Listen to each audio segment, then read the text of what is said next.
Have you ever wondered what happened after the Great Flood in the story of Noah? Well, let's dive into it.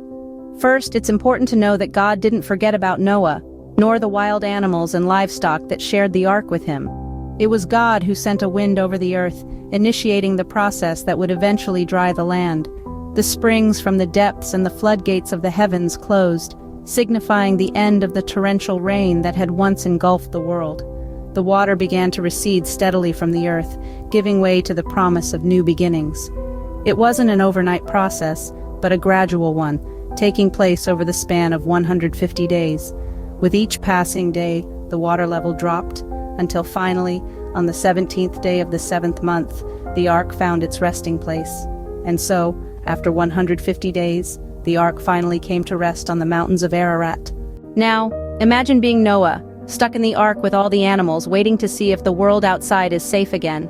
Can you feel the anticipation, the uncertainty? Noah, in his wisdom, decides to send out a raven to check the status of the world. The raven, relentless in its mission, flies back and forth, yet the water remains. Noah, not one to be easily disheartened, then sends out a dove. But the dove returns, unable to find a spot to perch, a clear indication that the earth is still covered in water. Noah waits patiently, 7 long days, and sends the dove out again. And this time it's a different story. The dove returns with a freshly plucked olive leaf in its beak, a beacon of hope. With the return of the dove and the olive leaf, Noah knew the earth was ready for them. As the first day of the first month of Noah's 601st year dawned, a new world awaited outside the ark. The water that once covered the earth had receded, revealing dry ground once more. On the 27th day of the 2nd month, the earth was completely dry, a blank canvas for a new beginning. Then, a divine call echoed. "Come out of the ark, you and your wife and your sons and their wives." God's command was not just for Noah and his family, but for every kind of living creature that had found refuge in the ark. As they emerged, the once desolate landscape was filled with life. Birds took to the sky, animals roamed the earth, and creatures scurried along the ground, each one ready to multiply, to thrive, and to reclaim the earth that was once their home. With that, a new chapter began for Noah, his family, and all the creatures from the ark.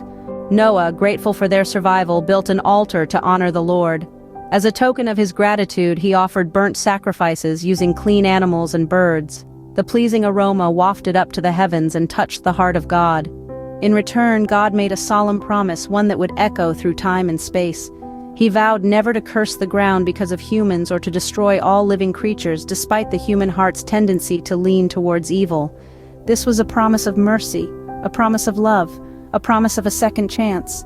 It was a covenant that acknowledged our weaknesses, but also God's enduring patience and love for his creation. God's promise was not just words, but a commitment, a bond, a pact that he would uphold, come what may.